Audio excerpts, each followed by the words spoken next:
My stepmother kissed my husband at my 35th birthday party, while my father watched and did nothing. 3 weeks later, the Secret Service called me Madam, and my entire world changed in ways I could never have imagined. Before we jump back in, tell us where you're tuning in from. And if this story touches you, make sure you're subscribed, because tomorrow, I've saved something extra special for you. My name is Elena Martinez and I am 42 years old now, but this story begins 7 years ago when I was 35 and working as a deputy policy advisor in a mid-level government position that most people had never heard of. I had spent my entire adult life building a career in public service, working long hours for modest pay because I genuinely believed in making a difference, even if that difference was invisible to most of the world. I lived in a small but well-maintained townhouse in Arlington, Virginia, close enough to Washington, D.C., that my commute was manageable but far enough away that I could afford the mortgage on my government salary. My life was stable, predictable, and quietly fulfilling in the way that lives built on principle rather than ambition often are. I had been married to Marcus Chen for 8 years at that point. Marcus was a software engineer at a defense contractor, brilliant with systems and code but sometimes awkward with people. We met at a conference on cybersecurity policy where I was representing my agency and he was presenting on encryption protocols. I loved his intensity, his integrity, and the way he could explain complex technical concepts in ways that made sense to someone like me whose expertise lay elsewhere. Our marriage was solid, built on mutual respect and shared values. We did not have the passionate romance of movies, but we had something I valued more at the time, which was partnership. We supported each other's careers, we enjoyed quiet weekends together, and we had plans for the future that included children once my career reached a certain level of stability. My father, Richard Martinez, was 70 years old and had been a career diplomat before his retirement 5 years earlier. He spent 30 years in the Foreign Service, posted to embassies around the world, representing American interests with distinction and earning commendations that decorated the walls of his study. Growing up, I had moved every few years, living in Manila, Brussels, Cairo, and Singapore before returning to the United States for high school and college. My mother, Carmen, had been the anchor of our family through all those moves. She learned each new language, connected with each new community, and created home wherever we landed. She was warm where my father was formal, emotional where he was reserved, and she balanced him in ways that made their marriage work despite the demands of his career. My mother died of ovarian cancer when I was 28 years old. It was a brutal 14-month decline from diagnosis to death, and I took family leave from my job to help care for her during the final 6 months. My father was devastated in his controlled, dignified way. He took early retirement shortly after her funeral, saying he had no desire to continue diplomatic work without her by his side. I understood grief, having lost my mother, but I believed my father's grief matched my own. I believed we were mourning together, and that our shared loss would keep us connected. 18 months after my mother died, my father introduced me to Vanessa Cole. She was 42 years old at the time, only 14 years older than me, blonde and polished in a way that suggested expensive salons and personal trainers. My father met her at a charity gala for Veterans Services where she was working as an event coordinator. He told me she made him feel alive again, that she brought light back into his world after the darkness of losing my mother.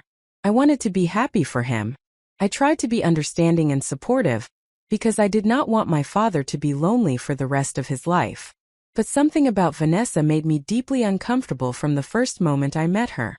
She was overly familiar, touching my arm when she spoke to me, calling me Ellie, even though I introduced myself as Elena and no one except my mother had ever called me Ellie. She asked personal questions about my marriage, my career, my plans for children with an intensity that felt invasive rather than friendly. When I mentioned that Marcus and I were considering starting a family in the next year or two, she laughed and said that I should enjoy my freedom while I had it because children change everything and not always for the better. The comment struck me as odd coming from someone who was supposedly excited about building a life with my father, but I dismissed my discomfort as residual grief over my mother and reluctance to see my father with anyone else. My father married Vanessa 6 months after introducing us. The wedding was small, held at a country club with about 50 guests, mostly my father's former colleagues from the State Department and Vanessa's friends from her event planning work. I stood beside my father as he married this woman who was closer to my age than his, and I smiled through the ceremony while feeling a profound sense of wrongness that I could not articulate. Marcus held my hand throughout the reception and whispered that we should give Vanessa a chance, that maybe she genuinely cared for my father and would make him happy. I wanted to believe that, but my instincts said otherwise. After the wedding, my father changed in subtle but unmistakable ways. He had always been reserved and formal, a product of his diplomatic training, but now he seemed diminished somehow, as though he was constantly seeking Vanessa's approval. When we had dinner at their new home, a large colonial in McLean that Vanessa had chosen and decorated, my father deferred to her on everything from what we would eat to what topics we could discuss.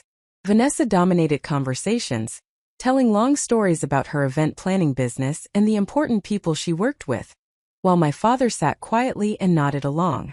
When I tried to engage him in conversation about his diplomatic career or ask his advice on policy matters I was working on, Vanessa would interrupt with comments about how we should not bore everyone with work talk or how my father was retired now and did not want to think about those things anymore. I saw my father less frequently after his marriage to Vanessa. She always had reasons why they could not come to dinner at our townhouse, claiming she had migraines or that the drive from McLean to Arlington was too far after a long day.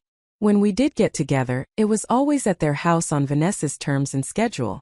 My father stopped calling me just to talk the way he used to. Our conversations became shorter and more superficial, focused on logistics rather than substance. When I expressed concern to Marcus, he suggested that my father was simply adjusting to married life again, and that I should be patient. He reminded me that I had been resistant to Vanessa from the beginning, and that maybe my concerns were colored by that initial resistance rather than based on actual problems. Then small things started happening that I could not quite explain but that left me feeling unsettled.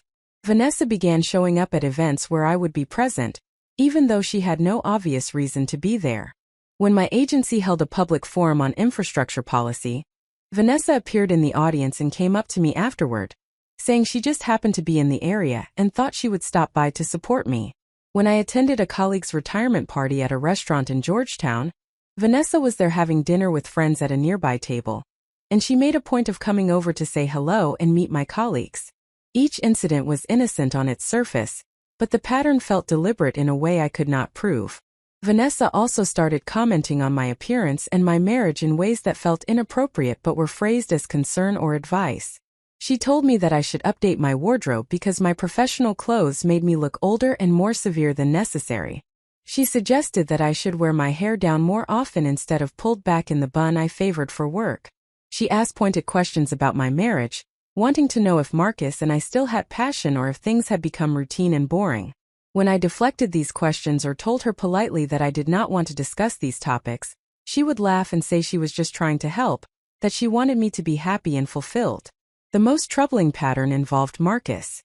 Vanessa was overly interested in him in ways that made both of us uncomfortable. She would sit next to him at family dinners and touch his arm while talking, leaning in close in a way that seemed designed to establish intimacy. She asked him detailed questions about his work, his hobbies, his views on various topics, with a focus and intensity that went beyond normal social conversation. She complimented his appearance frequently, telling him he was handsome or fit or stylish in ways that felt more like flirtation than friendly observation. Marcus mentioned to me several times that Vanessa made him uncomfortable, but he did not want to cause problems with my father by saying anything directly. I did speak to my father about my concerns. About 6 months after his marriage to Vanessa, I invited him to lunch alone and told him that I felt uncomfortable with some of Vanessa's behavior, particularly her attention to Marcus and her invasive questions about my personal life. My father listened with his diplomat face, the neutral expression he had perfected over decades of difficult negotiations. When I finished, he said that Vanessa was simply a warm and friendly person who expressed affection more openly than our family was accustomed to. He told me that after years of moving in diplomatic circles where everything was formal and guarded, he appreciated Vanessa's openness and directness. He suggested that I was being overly sensitive because I was still adjusting to him having a new wife. He asked me to try harder to accept Vanessa and make her feel like part of our family. I left that lunch feeling dismissed and confused. My father had always valued my judgment and respected my perceptions. Now he was suggesting that my concerns were merely personal adjustment issues, rather than legitimate observations about inappropriate behavior. I wondered if grief had clouded my father's judgment, if loneliness had made him vulnerable to someone who did not have his best interests at heart. But I also questioned my own perceptions, wondering if Marcus was right and I was allowing my initial resistance to Vanessa to color everything I saw. For the next several years, I maintained a careful distance from Vanessa while trying to preserve my relationship with my father. We saw each other for major holidays and occasional dinners, but the easy closeness we once shared was gone, replaced by formal politeness and surface-level conversation. My father seemed content with Vanessa, or at least he appeared content in the moments I observed them together. I focused on my career and my marriage, trying to build a life that did not revolve around the complicated dynamics of my father's household. Preparing and narrating this story took us a lot of time, so if you are enjoying it, subscribe to our channel, it means a lot to us. Now back to the story. My career was progressing steadily if not spectacularly. I moved from deputy policy advisor to senior policy advisor, taking on more complex projects and gaining a reputation as someone who could navigate difficult political terrain while maintaining integrity. I worked on infrastructure legislation, public-private partnership frameworks, and regulatory modernization initiatives that would never make headlines, but that genuinely improved how government functioned. The work was demanding but satisfying. I believed I was making a difference, even if that difference was invisible to everyone except the colleagues who worked alongside me and the communities that benefited from better policy. Marcus and I had settled into a comfortable rhythm in our marriage. We had delayed having children longer than we originally planned, partly because of my career demands and partly because of the stress surrounding my father's marriage to Vanessa. We still talked about starting a family, but the conversation had shifted from when to if, as we both approached our late 30s and faced the reality that the window for having children was narrowing. We were not unhappy, but we had also lost some of the vitality and forward momentum that characterized our early years together. We functioned well as partners managing careers and household responsibilities, but we had less time for the conversations and shared experiences that had originally drawn us together. As my 35th birthday approached, I told Marcus that I wanted a small, quiet celebration. Just the two of us, maybe dinner at our favorite Italian restaurant followed by a weekend getaway to the Shenandoah Valley where we could hike and disconnect from work. I specifically did not want a party because I did not want to navigate the social complexity of having my father and Vanessa in the same space as my work colleagues and friends. Marcus agreed and made reservations at the restaurant, and booked a bed and breakfast in the mountains. Then my father called and said that he and Vanessa wanted to take us out for my birthday. He suggested we all have dinner together the weekend before my actual birthday, so that Marcus and I could still have our plans for the day itself. I hesitated, not wanting to spend my birthday celebration managing Vanessa's behavior, but my father sounded genuinely eager to celebrate with me and I did not want to refuse him. I told myself that one dinner would be manageable, that I could be gracious for a few hours, and that it would make my father happy. Marcus agreed, saying it was a kind gesture and we should accept. Vanessa insisted on hosting the dinner at their house rather than going to a restaurant. She said she wanted to cook something special for me, and that their home was more intimate and comfortable than a public venue. I reluctantly agreed, though I would have preferred the structured environment of a restaurant where the evening had a natural beginning and end. Vanessa told me not to bring anything, that she was handling everything and that I should just show up and enjoy being celebrated. Marcus and I arrived at my father's house on a Saturday evening in early September. The weather was still warm but with the first hints of autumn in the air. Vanessa had decorated the dining room with flowers and candles, and she had prepared an elaborate meal with multiple courses. She had also invited 3 other couples, friends of hers and my father's whom I barely knew, which transformed the intimate family dinner I expected into a small dinner party where I was on display. I felt immediately uncomfortable, but Marcus squeezed my hand and whispered that we would get through it and could leave after a reasonable amount of time. Vanessa seated me at one end of the table with Marcus to my right, while she sat at the other end with my father to her right. The arrangement meant that I could not easily converse with my father throughout dinner, which may have been intentional. Vanessa dominated the conversation, telling stories about her event planning business and asking the other guests about their work and families while directing very little attention to me despite this supposedly being my birthday celebration. I felt more like a prop in Vanessa's performance of gracious hostessing than the actual guest of honor. The dinner itself was excellent from a culinary standpoint, but the atmosphere was tense in ways that only Marcus and I seemed to notice. Vanessa drank steadily throughout the meal, finishing multiple glasses of wine and becoming progressively louder and more animated. My father also drank more than usual, his face flushed and his normally precise speech becoming slightly looser. The other guests appeared to be enjoying themselves, laughing at Vanessa's stories and engaging in the light social banter that characterizes gatherings of relative strangers brought together for an occasion. After dessert, Vanessa brought out a birthday cake she had ordered from an expensive bakery, decorated with elaborate frosting flowers and my name spelled out in gold leaf. Everyone sang happy birthday, and I blew out the candles while Vanessa took photos with her phone. Then she cut the cake and served pieces to everyone while refilling wine glasses and encouraging everyone to relax and enjoy the evening.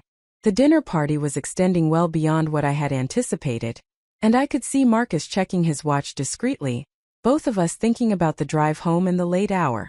I was in the kitchen helping clear dishes when Vanessa came in and announced that everyone should move to the living room for after-dinner drinks.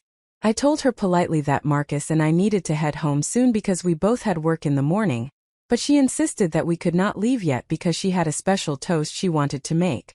My father appeared in the kitchen doorway and added his voice to hers, saying that we should stay for just one more drink, that it would mean a lot to him. I looked at Marcus, who shrugged slightly, and we agreed to stay for another 30 minutes. In the living room, Vanessa poured cognac for everyone and positioned herself in the center of the room, as though she were about to give a speech. She began talking about how important family was to her, how grateful she was that my father had brought her into his life, and how much she valued getting to know me over the years since she married him. She said that she thought of me as the daughter she never had, which struck me as absurd given that she was only 14 years older than me, and we had never had anything approaching a mother-daughter relationship.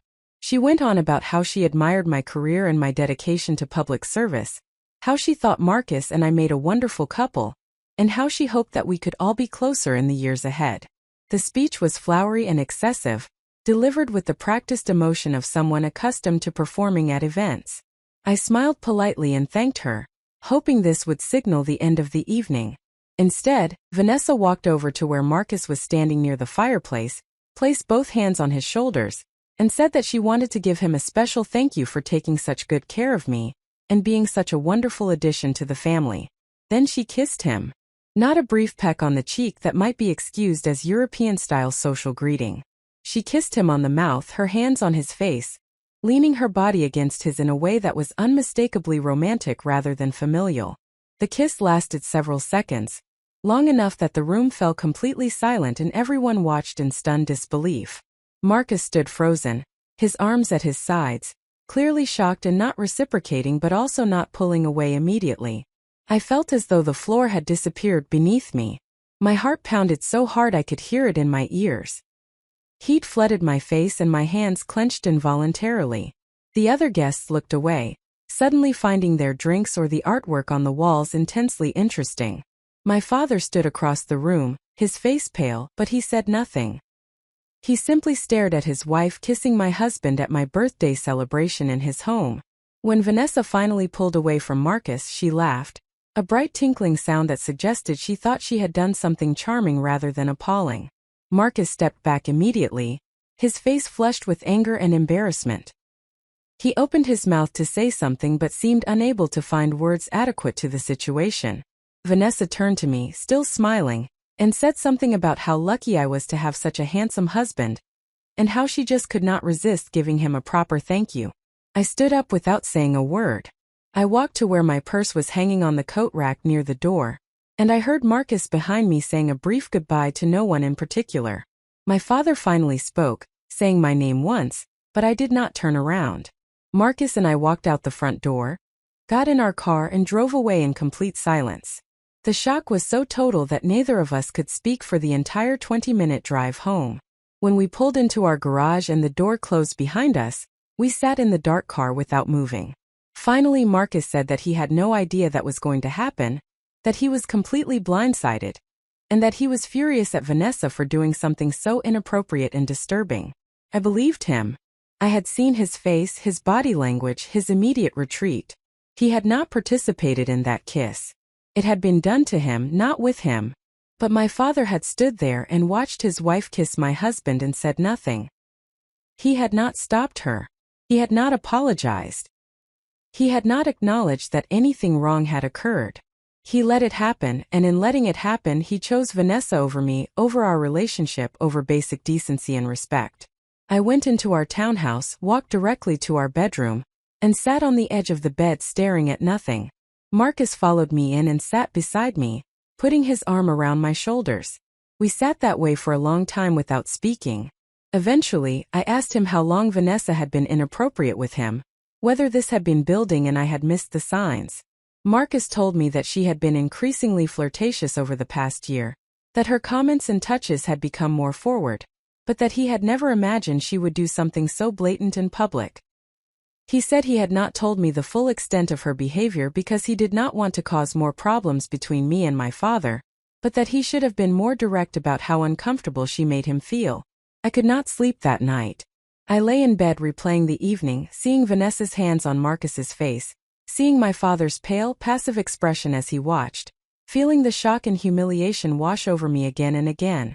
Around 3 a.m, I got up and went to my home office. I sat at my desk and wrote out everything that had happened in detailed chronological notes. I documented every instance I could remember of Vanessa's inappropriate behavior toward Marcus over the years, every boundary she had crossed, every uncomfortable interaction. I wrote it all down with the precision I brought to policy work, creating a record that could not be dismissed or minimized. My father called the next morning. I let it go to voicemail. He called again in the afternoon. I let that go to voicemail too. He sent a text message asking me to please call him back so we could talk. I did not respond. 3 days later, he showed up at my office building during my lunch hour, waiting in the lobby until I came down. I considered turning around and going back upstairs, but I did not want to create a scene in my workplace. We walked to a nearby park and sat on a bench. My father said that he was sorry about what happened at the birthday dinner. He said that Vanessa had been drinking too much and got carried away with her affection, that she meant nothing by it and felt terrible about how it had been received. He said I was overreacting by cutting off all communication and that we should handle this like adults by talking through it calmly. He said that Vanessa wanted to apologize to me directly if I would take her call. I looked at my father, this man I had admired my entire life, and told him that his wife had sexually assaulted my husband at my birthday celebration while he watched and did nothing. I told him that her behavior had been inappropriate and boundary violating for years, and that this was simply the most egregious example of a long-standing pattern. I told him that I would not be accepting any apology from Vanessa because I did not want to see her or speak to her ever again. I told him that I needed him to acknowledge that what happened was deeply wrong. Not just socially awkward or the result of too much wine, but a fundamental violation of trust and respect. My father was silent for a long moment. Then he said that I was being dramatic and unforgiving, that families work through difficult moments and that I needed to find a way to move past this. He said that Vanessa was his wife, and that I needed to accept her place in his life. He suggested that perhaps I had never really given Vanessa a fair chance, and that this incident was being blown out of proportion because of my pre-existing resistance to her. I stood up and told my father that I was done. Done with Vanessa, done with being gaslit about my legitimate concerns, and done with sacrificing my dignity and my marriage to maintain a relationship with him if he could not acknowledge basic reality. I walked away from that park bench and I did not look back.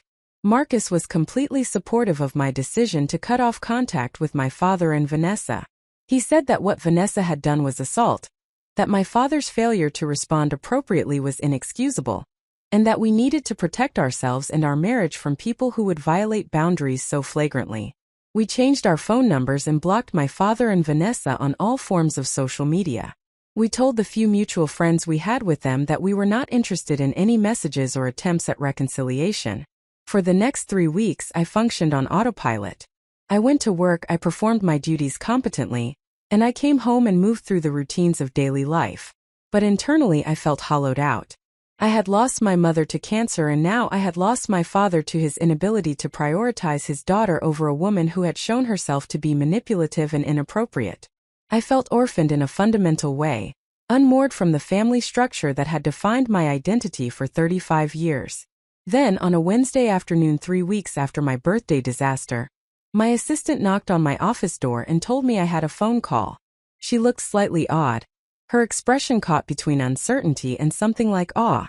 She said that the caller had identified himself as being from the United States Secret Service, and that he was asking to speak with me urgently. My first thought was that something terrible had happened, that my father had been in an accident, or that this was somehow related to the nightmare with Vanessa. I picked up my office phone, and a male voice with a distinct Brooklyn accent said, "Good afternoon, madam. This is Special Agent Robert Torres with the United States Secret Service. I need to schedule a meeting with you at your earliest convenience regarding a sensitive matter. Would you be available to meet this afternoon?" I told him I could meet in an hour. He provided an address for a federal building in downtown Washington and thanked me for my cooperation. When I hung up, my hands were shaking. I told my supervisor that I had an urgent meeting I had to attend and left the office without explanation. The Secret Service office was exactly what you would expect from federal law enforcement. Austere, secure, humming with quiet efficiency. I was escorted to a small conference room where Special Agent Torres and another agent whose name I did not catch were waiting for me. They asked me to sit down, and Special Agent Torres placed a folder on the table between us. He said, "Ms. Martinez, what I am about to tell you is classified at the highest levels. I need to confirm that you hold a top-secret security clearance with SCI access." I confirmed that I did, a result of my policy work on infrastructure projects with national security implications.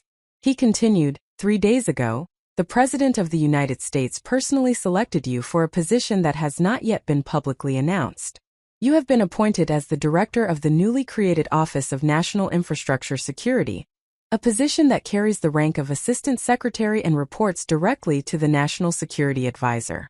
Your appointment will be announced tomorrow at a press conference at the White House, and you will be addressed as Madam Director going forward. The Secret Service has been assigned to provide your security detail, effective immediately. I will be the lead agent on your protective detail. Do you have any immediate questions? I sat in that conference room, unable to process what I had just heard. 21 days ago, my stepmother had kissed my husband at my birthday party.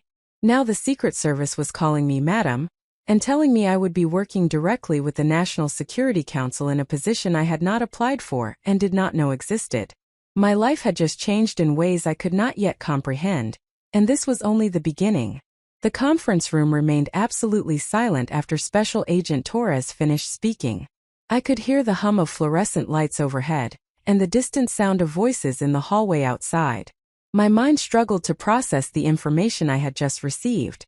Director of the Office of National Infrastructure Security, Assistant Secretary rank, direct reports to the National Security Advisor, security detail, press conference tomorrow at the White House.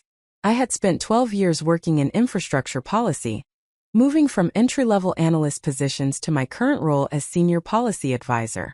I had written policy briefs, testified before congressional committees, and contributed to legislation that improved how federal agencies coordinated with state and local governments on critical infrastructure protection. But I had never imagined being appointed to a position at this level, particularly not without going through any application or interview process. Presidential appointments of this magnitude typically involved months of vetting, multiple rounds of interviews, background investigations, and political considerations that extended far beyond mere qualifications. Special Agent Torres watched me carefully, his expression neutral but his eyes alert for any sign of how I might respond. The other agent, whose nameplate I could now see read Martinez, no relation presumably, had a tablet computer in front of her and appeared to be taking notes on my reactions.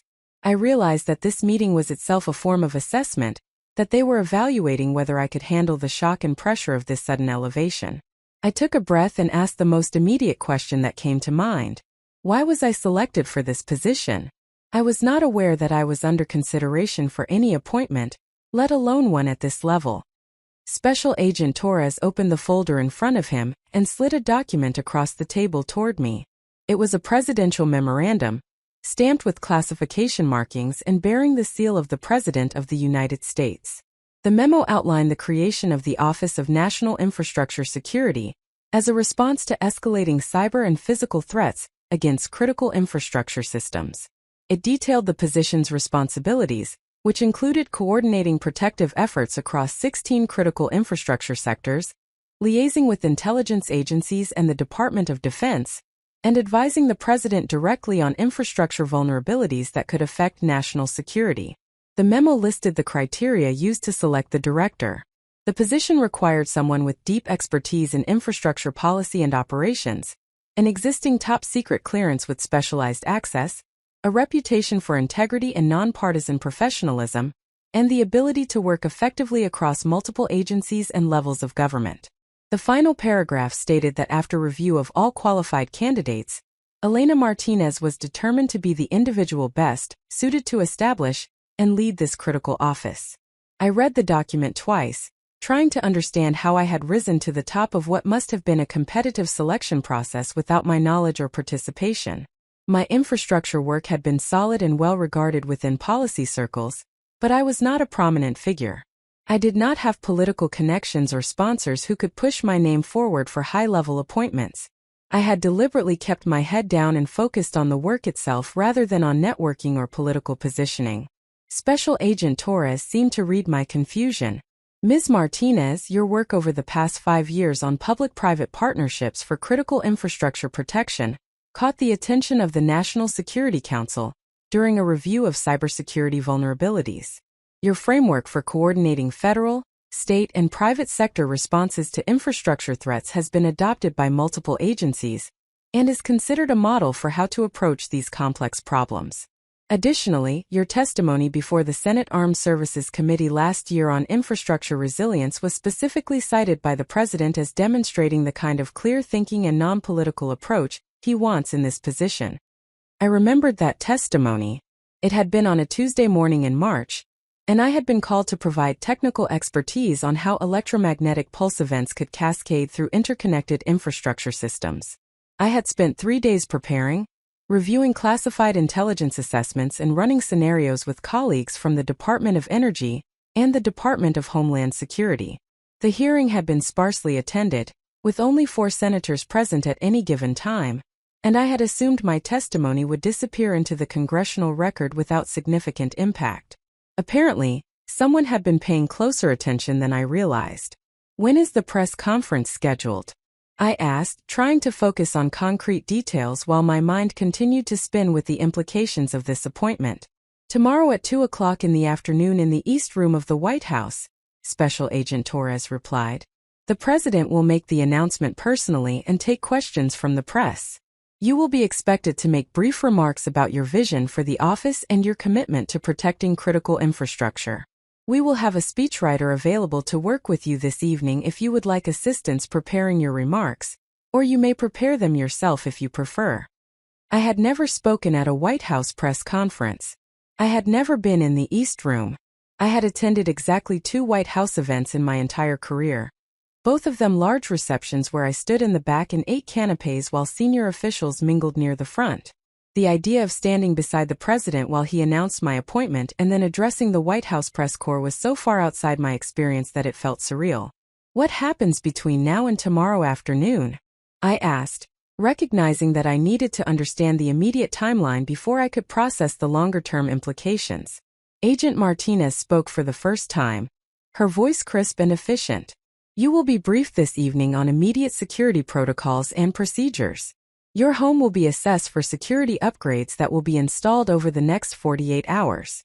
You will meet with the White House counsel's office to review ethics requirements and disclosure obligations associated with your appointment. You will receive your first intelligence briefing on current threats to infrastructure systems. And you will be fitted for your security credentials and provided with secure communications equipment. The list was overwhelming. My home would be assessed for security upgrades.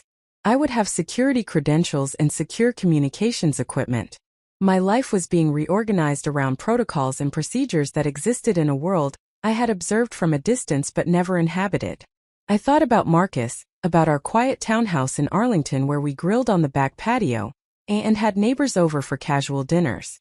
How would a security detail fit into that life? How would constant protection and surveillance affect our marriage and our privacy? Does my husband need to be briefed on any of this? I asked. recognizing that Marcus would be affected by every aspect of this appointment. We will need to conduct a supplemental background investigation on your husband as part of your security clearance upgrade, Special Agent Torres said. He will be interviewed within the next week. He does not require a security clearance himself, but he will need to be briefed on basic security awareness given his proximity to you and the access he will have to information about your schedule and activities. I imagine trying to explain this to Marcus. 3 weeks ago, we had driven home in shocked silence after Vanessa kissed him at my birthday dinner. We had been processing that violation and the loss of my relationship with my father. Now I would be telling him that I had been appointed to a senior national security position without warning, that our home would be modified for security purposes, that Secret Service agents would be part of our daily lives, and that he would need to be investigated and briefed as part of my new role. Special Agent Torres slid another document across the table. This is a non-disclosure agreement regarding the information you have received today. The announcement of your appointment is embargoed until the press conference tomorrow. You may not discuss this appointment with anyone, including your husband, until after the public announcement. We understand this is difficult, but operational security requires that we maintain strict control over this information until the president makes it public. I stared at the non-disclosure agreement, feeling the weight of what was being asked of me. I would go home tonight and lie to Marcus about where I had been and what I had learned. I would sit across from him at dinner and pretend that everything was normal when in fact our entire lives were about to change in ways that would affect him profoundly. The secrecy felt like another violation, another boundary being crossed, though this time by my own government rather than by Vanessa. I signed the non-disclosure agreement because I understood the reasons for it, and because refusing would likely disqualify me from the position. But I felt the ethical complexity of the situation, the tension between my duty to my country and my duty to my marriage. Marcus and I had built our relationship on honesty and partnership. Starting this new chapter by keeping a secret from him, even for 24 hours, felt wrong. The meeting continued for another hour as Special Agent Torres walked me through additional details about the position and what would be expected of me. The Office of National Infrastructure Security would start with a staff of 30, drawn from multiple agencies and departments. I would have authority to request personnel and resources from across the government. I would attend National Security Council meetings and participate in the decision-making process on issues affecting infrastructure protection. I would brief the president directly on a regular basis, likely weekly at minimum and more frequently when threats escalated. The scope of responsibility was staggering. 16 critical infrastructure sectors including energy, water systems, transportation, communications, financial services, healthcare, and food and agriculture. Thousands of facilities and systems, most of them owned and operated by private companies rather than by government. Cyber threats from nation-state actors and criminal organizations. Physical security vulnerabilities from terrorism, extreme weather, and aging infrastructure. The intersection of technology, policy, intelligence, and operations across federal, state, local, and private sector boundaries. I had spent my entire career preparing for work like this, building expertise in exactly these areas, but the difference between advising on policy and being responsible for coordinating the entire national effort was profound. As a policy advisor, I could make recommendations and contribute analysis. As a director reporting to the National Security Advisor and the President, my decisions would have direct consequences for national security and for the lives of millions of Americans who depended on functioning infrastructure systems.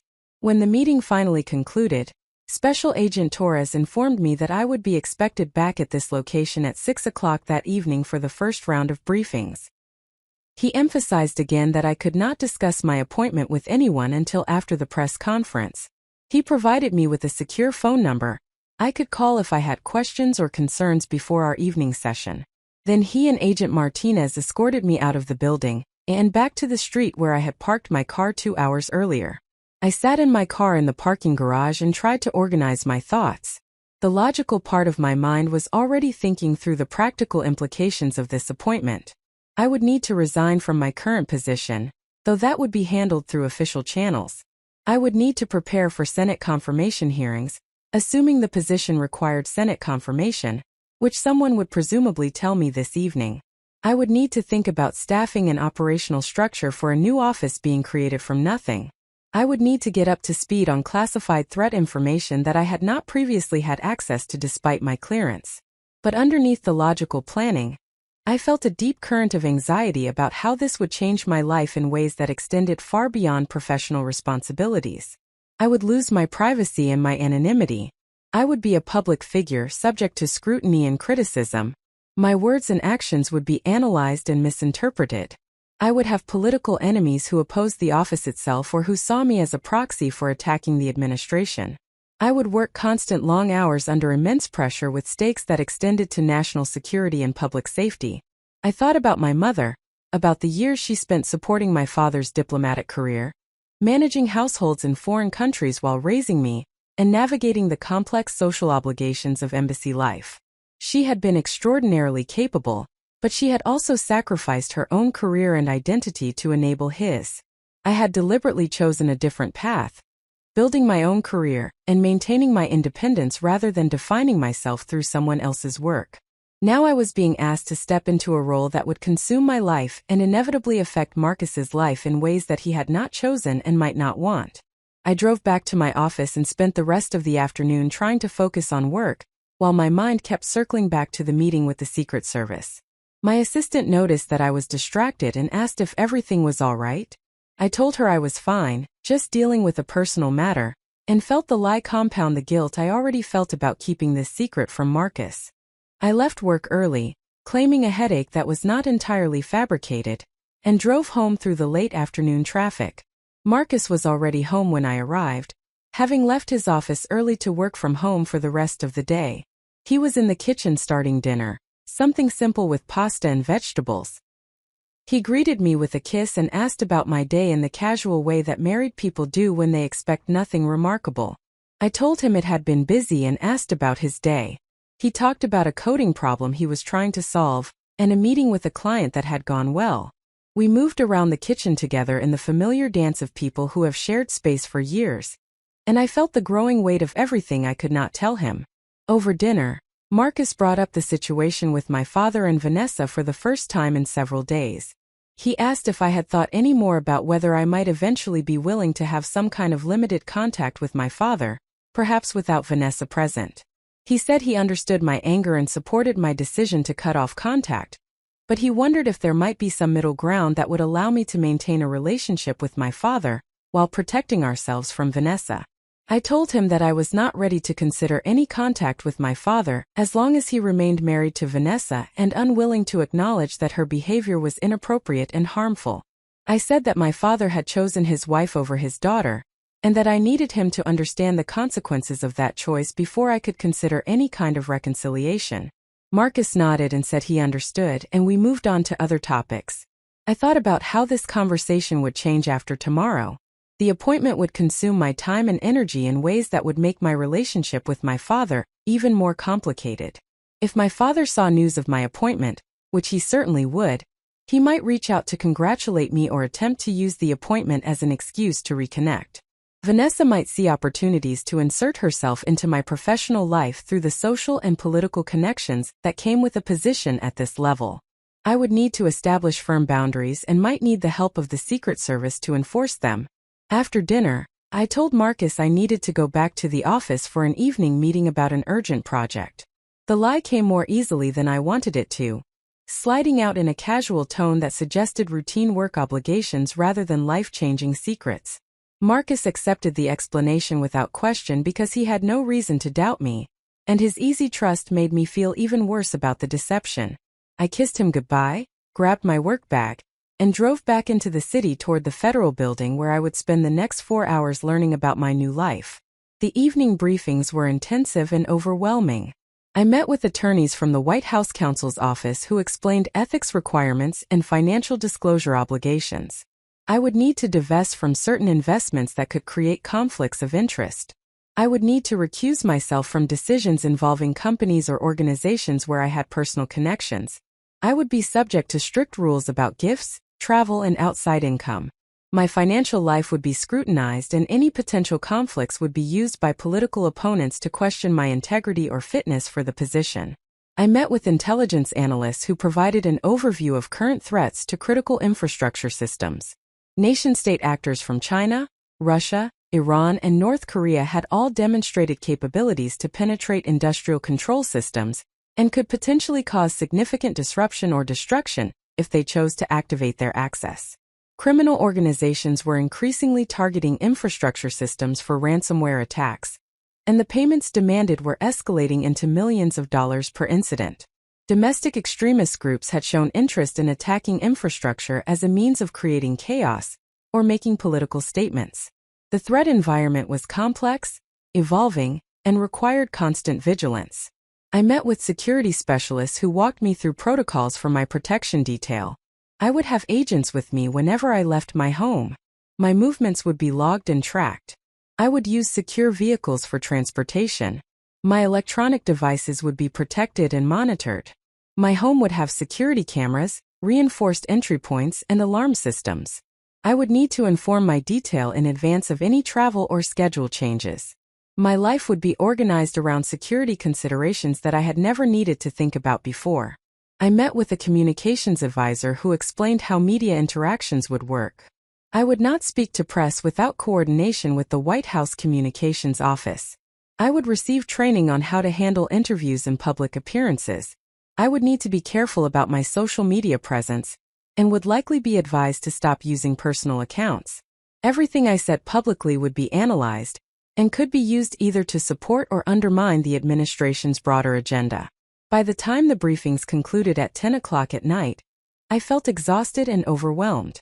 I had filled a notebook with information and instructions, and I had a folder full of documents I would need to review before the press conference tomorrow. Special Agent Torres walked me to my car and told me that agents would be positioned outside my home starting at midnight, though they would remain discreet until after the public announcement tomorrow. He said someone would contact me at 7 o'clock in the morning to coordinate transportation to the White House for final preparations before the press conference. I drove home through the dark streets of Arlington, and when I pulled into my driveway, I sat in the car for several minutes before going inside. I could see lights on in the house and Marcus moving past the kitchen window. Tomorrow everything would change. Tomorrow Marcus would learn that his wife had been appointed to a senior national security position. Tomorrow our quiet life would be disrupted by security details and public scrutiny, and demands that neither of us had chosen. I went inside and found Marcus reading in the living room. He asked about my meeting, and I told him it had been productive but exhausting. He made tea and we sat together on the couch, his arm around my shoulders, and I thought about how much I would miss these simple moments of peace once my appointment became public. Marcus asked if I was okay, noting that I seemed distant and stressed. I told him I was still processing everything with my father and Vanessa, which was true even if it was not the complete truth. He held me closer and told me that we would get through it together, that we were a team and would face whatever challenges came our way. I went to bed that night knowing I would not sleep. I lay in the darkness listening to Marcus breathe beside me and thinking about the press conference tomorrow, about standing in the East Room of the White House while the president announced my appointment, about the moment when I would come home and explain to Marcus how our lives had changed. I thought about my mother and wished desperately that she was alive, so I could ask her how she had navigated the demands of public service, while maintaining her marriage and her sense of self. I thought about my father and felt the ache of missing him even as I remained angry about his choices, and his inability to prioritize our relationship over Vanessa. Somewhere around 3 in the morning, I got out of bed and went to my home office. I sat at my desk and began drafting remarks for the press conference. I wrote about infrastructure as the invisible foundation of modern life, about the systems that Americans depended on every day without thinking about them until they failed. I wrote about the need to protect these systems from evolving threats, while maintaining the openness and connectivity that made them valuable. I wrote about bringing together government, industry, and communities to build resilience against disruptions, whether from cyber attacks, natural disasters, or physical attacks. I wrote until the words stopped coming, until I had something that felt authentic to who I was and what I believed about this work. Then I revised and refined until the remarks were clear and concise enough to deliver in 3 minutes. When I finally looked at the clock, it was 5:30 in the morning and gray light was starting to show through the window. I heard Marcus get up and start the coffee maker. I saved my remarks and closed my laptop. In less than 9 hours, I would stand beside the president and step into a role that would define the next chapter of my life. In less than 12 hours, I would tell Marcus everything and hope that our partnership was strong enough to weather this sudden transformation. I walked into the kitchen where Marcus was pouring coffee, and he looked up and smiled at me with the easy affection of someone who still saw me as the person I had been yesterday. Tomorrow he would see me differently, and so would everyone else. The woman who had gone to work as a mid-level policy advisor would return home as a senior national security official. Nothing would ever be quite the same again, and I was standing on the threshold of that change with equal measures of anticipation and dread. The call came at exactly 7 o'clock in the morning as Special Agent Torres had promised. I was already dressed in the navy suit I had chosen for the press conference, standing in front of my closet second-guessing every decision. The jacket was conservative and professional, appropriate for a policy advisor testifying before Congress, but was it right for standing beside the president? Did I look competent or merely adequate? Did I look like someone who could command a national security office or like someone playing dress-up in borrowed authority? Marcus was in the shower when my phone rang. I answered and Special Agent Torres informed me that a vehicle would arrive at my home in 45 minutes to transport me to the White House. He said I should bring the remarks I had prepared and any materials I thought I might need for the day. He reminded me again that I could not discuss my appointment with anyone until after the press conference. His tone was matter-of-fact, as though he issued these instructions every day, which perhaps he did in his line of work. After I hung up, I stood in the bedroom listening to the water running in the bathroom and wrestling with the urge to walk in and tell Marcus everything despite the non-disclosure agreement I had signed. The secrecy felt like a betrayal of our marriage, a unilateral decision to exclude him from something that would fundamentally alter both our lives. We had always made major decisions together, talking through options and implications before committing to any significant change. Now I was hours away from a transformation that would affect everything from where we lived to how we spent our time to who had access to our home, and Marcus knew nothing about it. I heard the shower turn off and Marcus moving around in the bathroom. I forced myself to walk downstairs to the kitchen where I poured coffee I did not want and tried to organize my thoughts. When Marcus came down 15 minutes later, dressed for work in khakis and a button-down shirt, he found me staring into my coffee cup as though it held answers to questions I had not yet articulated. "You're up early," he said, kissing the top of my head as he reached for his own coffee mug. "Couldn't sleep." "Not really," I admitted, which was true enough without being complete.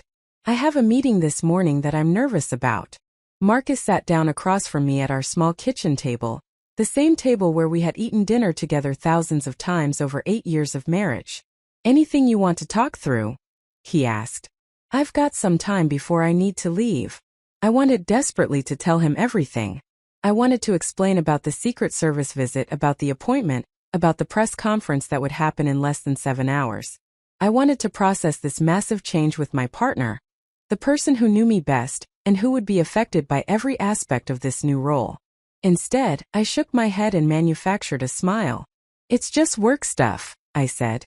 "Nothing I can really talk about yet. But thank you for offering." Marcus accepted this explanation because he understood that some of my work involved classified information, and that I could not always discuss the details of my projects. He had security clearance himself through his defense contractor work, and he knew the constraints that classification placed on conversation. His easy acceptance made my deception feel worse, not better. I was using his understanding of legitimate security requirements to hide something that affected him personally and profoundly. At 7:40, a black SUV with tinted windows pulled up in front of our townhouse. Marcus was upstairs brushing his teeth and did not see it arrive. I grabbed my bag, called up the stairs that I was leaving early for my meeting, and walked out the front door before he could come down and see the vehicle or the agent who held the door open for me. As we pulled away from the curb, I looked back at our townhouse and felt as though I was leaving behind more than just a building. I was leaving behind the version of my life where I had privacy and autonomy, and the luxury of being unknown. The drive to the White House took 30 minutes through morning traffic. I sat in the back seat while Special Agent Torres drove and Agent Martinez sat in the passenger seat. Neither of them attempted conversation, for which I was grateful. I used the time to review my remarks one final time, and to try to visualize myself delivering them without my voice shaking or my hands trembling. I had testified before Congress, presented at conferences, and briefed senior officials, But none of that compared to the prospect of speaking in the White House with the president standing beside me and cameras broadcasting my words across the country. We entered the White House complex through a security checkpoint where my credentials were verified and my bag was inspected. Then we walked through corridors I had only seen in photographs, past portraits of former presidents and offices where history had been made. Everything felt surreal, as though I was moving through a movie set rather than an actual workplace. We arrived at a small office where I was told to wait while final preparations were made for the press conference. A woman in her 30s entered, introduced herself as Emily Chun from the White House speechwriting office, and asked to review my remarks. I handed her the document I had written in the early morning hours, and she read through it quickly with the practiced eye of someone who evaluated presidential communications for a living. She made a few minor suggestions about phrasing and timing, then told me the remarks were strong and authentic, which was exactly what the president wanted. She said I should speak from the heart, make eye contact with the press corps, and remember that I was there because I was genuinely the right person for this position. At 1:30, I was escorted to a waiting area near the East Room. Through the doorway, I could see chairs being arranged in rows for the press corps, and a podium being positioned with the presidential seal. Staff members moved efficiently through the space, checking microphones and camera angles, carrying clipboards and speaking into earpieces. The machinery of White House communications was impressive in its precision and coordination. At 1:45, the president entered the waiting area. He was taller in person than he appeared on television, and his presence filled the room in a way that I had not anticipated. He shook my hand firmly and looked directly into my eyes as he spoke. "Elena, thank you for accepting this appointment. I've read your work and I believe you're exactly who we need to build this office and address the threats we're facing. I know this is happening quickly and that your life is about to change in significant ways. I want you to know that you have my full support, and that you can reach out directly if you need resources, or if you encounter obstacles. We're creating something important here, and I'm grateful to have you leading it." His words were straightforward and sincere, without the performative quality I had expected from a politician. He asked me a few questions about my background and my approach to infrastructure security, and I found myself responding naturally, speaking with him as I would with any colleague interested in the substance of the work. Then an aide appeared in the doorway and indicated it was time to begin. The president nodded, turned to me and said simply, "Ready?" I was not ready. I would never be ready. But I nodded anyway because this was happening whether I felt prepared or not. We walked into the East Room together, and the assembled press corps rose to their feet. Cameras clicked and flashed. I followed the president to the podium and stood slightly behind him, and to his left as I had been instructed. I kept my expression neutral and professional while my heart pounded so hard I wondered if it was visible through my suit jacket. The president stepped to the microphone and began speaking. He talked about infrastructure as critical to national security and economic prosperity. He discussed emerging threats from cyber attacks, climate change, and aging systems. He explained the need for a coordinated federal approach to infrastructure protection and resilience. Then he said my name and began describing my qualifications and experience. I heard him mention my policy work, my testimony before Congress, and my reputation for bringing diverse stakeholders together to solve complex problems. He announced my appointment as the director of the Office of National Infrastructure Security, and asked me to step forward and say a few words. I moved to the podium on legs that felt disconnected from my body. I looked out at the press corps and saw dozens of faces I recognized from television, reporters who covered national security and political affairs, people who would write stories about this moment and about me. I saw cameras pointed directly at me, broadcasting my image to newsrooms and social media feeds across the country. I saw White House staff standing along the walls, watching to see how I would perform in my first public appearance in this role. I began speaking, and my voice was steadier than I expected. I delivered the remarks I had written, talking about infrastructure as the invisible foundation that enabled everything else in modern society. I spoke about the need to protect these systems from those who would disrupt or destroy them, while maintaining the openness and innovation that made American infrastructure effective.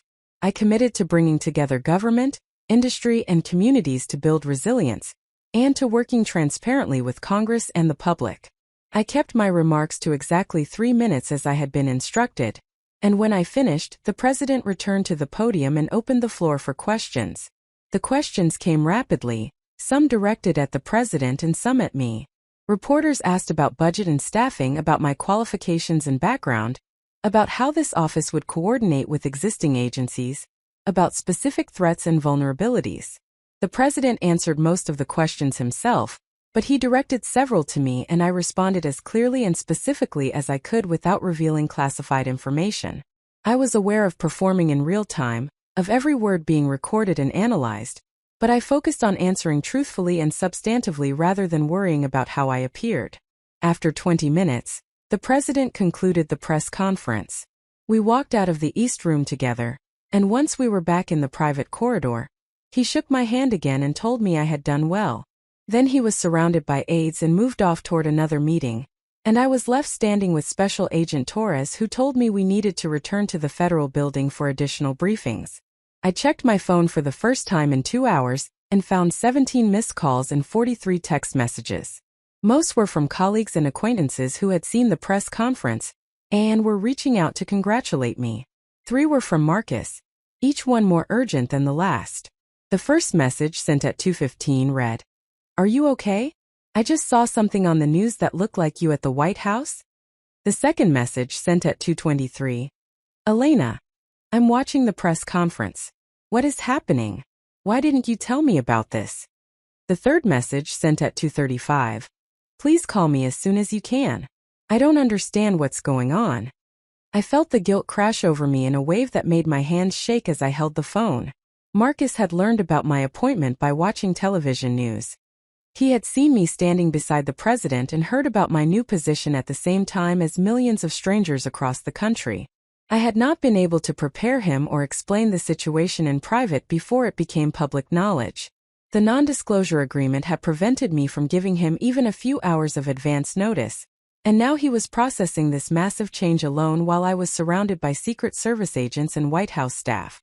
I called him immediately, but the call went to voicemail. I tried again with the same result. I sent a text. "I'm so sorry. I couldn't tell you before it was announced. It's classified until the press conference. Can we talk tonight? I'll explain everything." The response came within seconds. "I'm at work. We'll talk when you get home." The brevity and formality of his message told me everything I needed to know about his emotional state. Marcus was hurt and angry, and he had every right to be. I had kept a massive secret from him, had lied about where I was going and what I was doing, and he had discovered the truth by watching cable news in his office.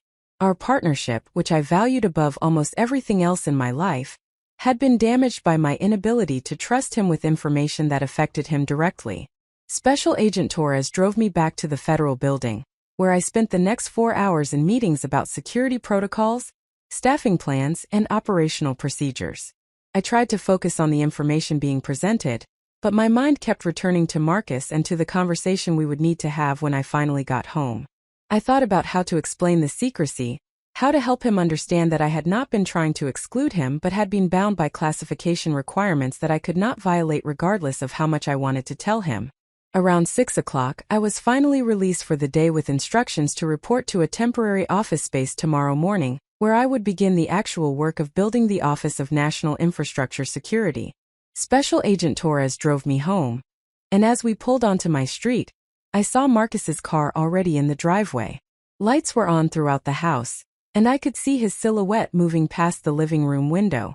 I thanked Agent Torres and walked to my front door, noticing as I did that there was now a small camera mounted discreetly on the porch overhang, and that the bushes along the front of the house had been trimmed back to eliminate potential hiding places.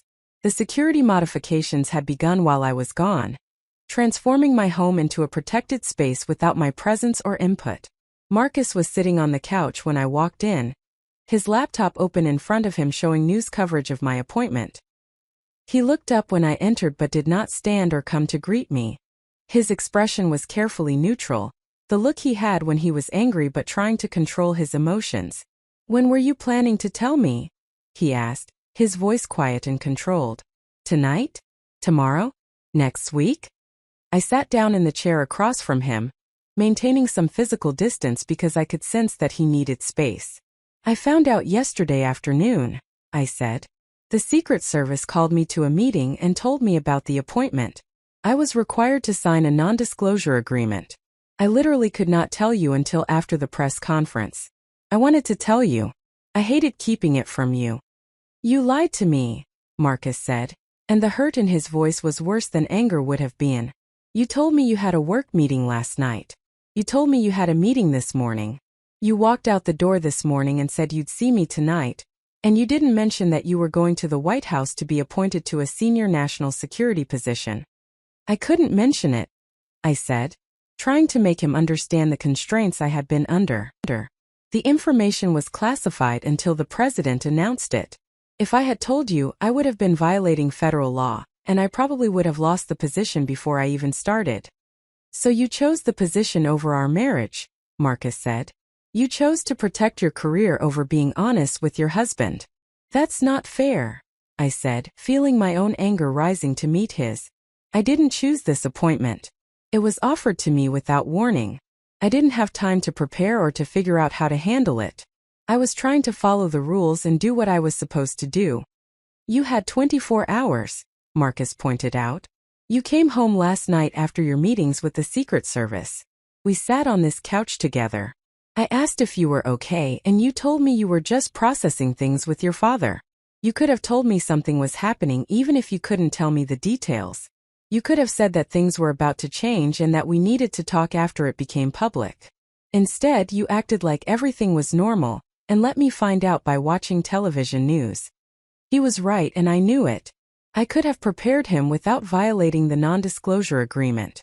I could have told him that I had received important news I could not yet share, that something significant was happening with my career, that we would need to have a serious conversation after today.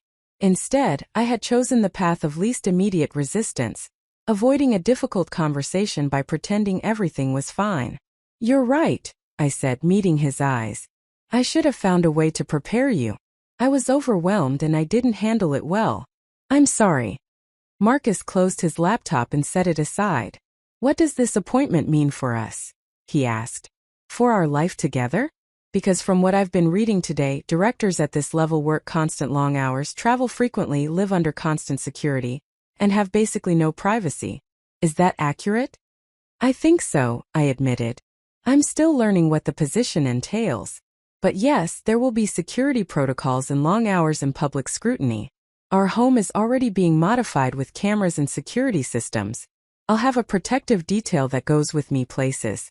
My schedule and my movements will be tracked. And you agreed to all of this without discussing it with me? Marcus asked. Without even considering how it would affect our marriage and our plans? I didn't have a choice, I said, though even as I spoke the words, I knew they were not entirely true. The president appointed me. It's considered an honor and a duty. How could I say no? By saying no, Marcus replied. By telling them that you appreciated being considered, but that you needed time to discuss it with your husband before accepting. By recognizing that this isn't just about your career. It's about our life together. I had not considered refusing the appointment. The possibility had not even entered my mind in the conference room with Special Agent Torres when he told me I had been selected. Presidential appointments were not things one turned down lightly.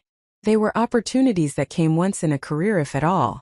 They were chances to serve at the highest levels, and to make a real difference on issues that mattered. The idea of saying no had seemed impossible, almost offensive. But Marcus was right that I had never seriously considered his perspective before accepting. I had thought about how the appointment would affect him in practical terms, about security details and schedule changes and media attention. But I had not questioned whether I should accept something so life-altering without his input.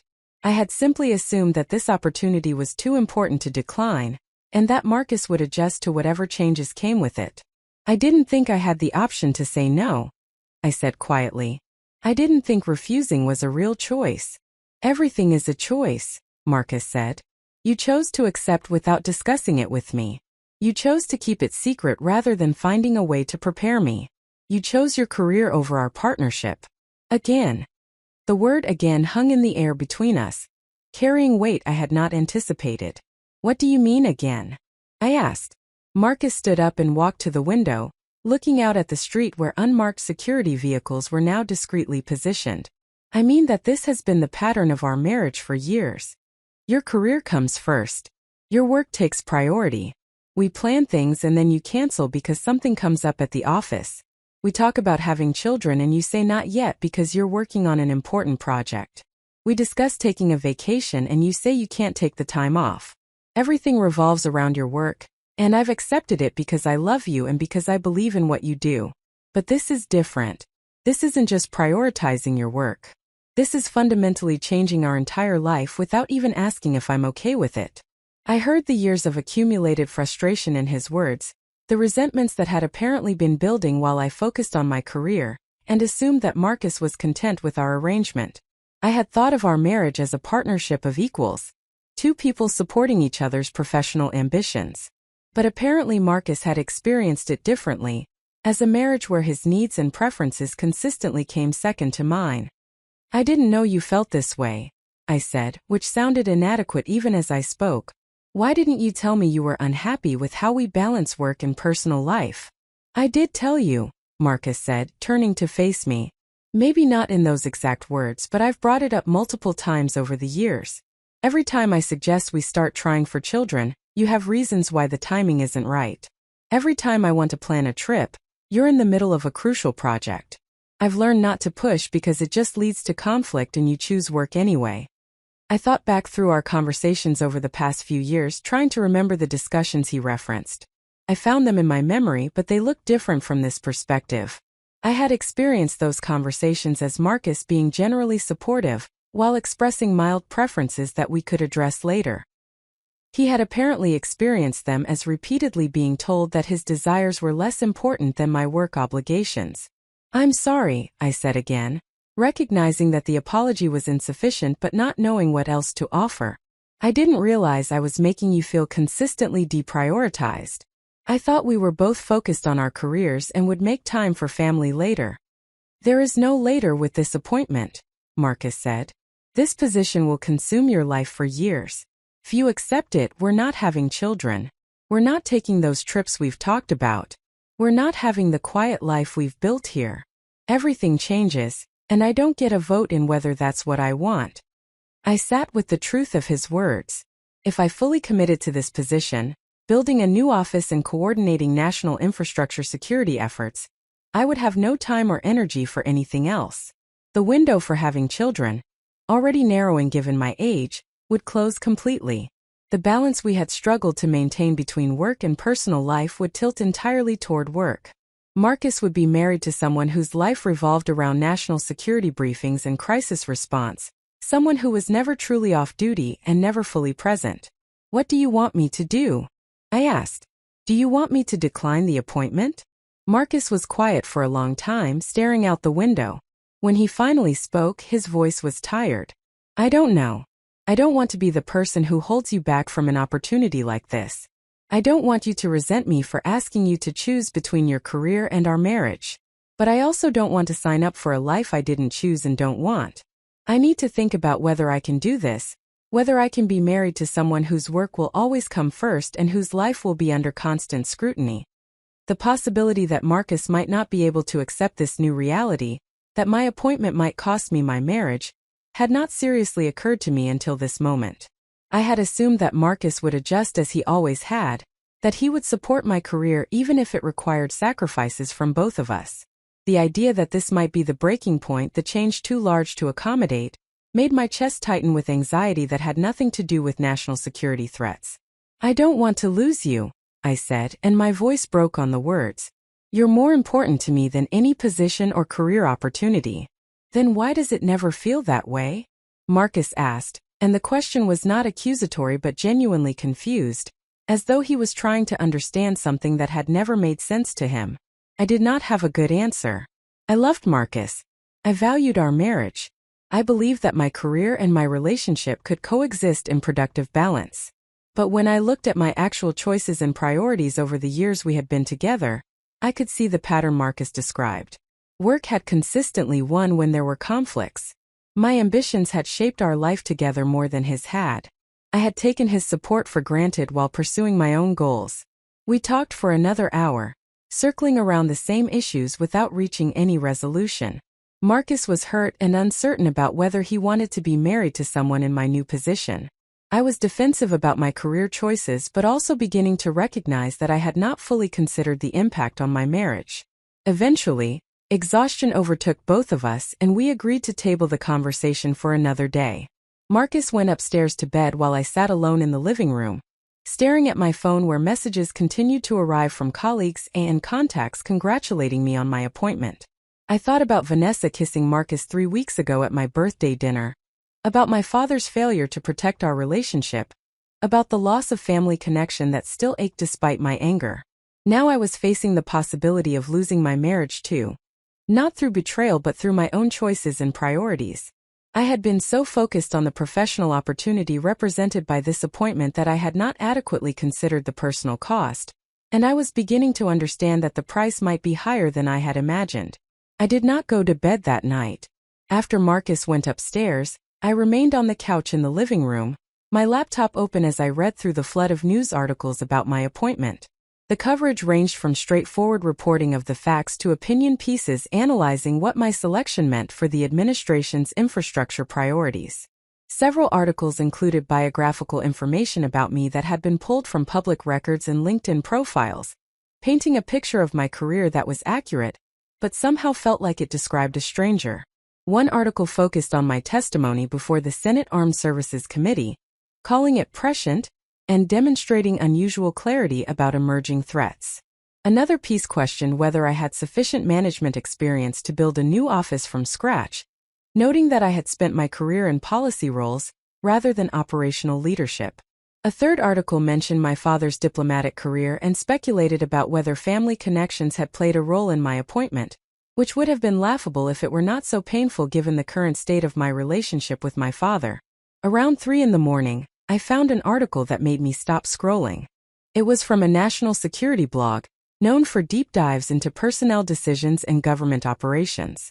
The author had done extensive research into the creation of the Office of National Infrastructure Security, including interviews with congressional staffers and former administration officials. The article explained that the position had been created in response to a classified intelligence assessment that identified critical vulnerabilities in infrastructure systems that could be exploited by adversaries to cause widespread disruption. According to the article, the National Security Council had reviewed candidates from across government, military, and private sector backgrounds. The selection criteria prioritized technical expertise, ability to work across organizational boundaries, lack of political baggage, and existing security clearances that would allow immediate access to sensitive information.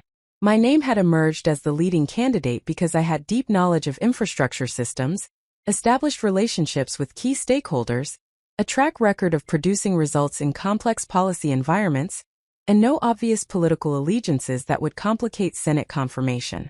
The article also noted that the position reported directly to the National Security Advisor rather than through a cabinet secretary, which gave it unusual autonomy and influence.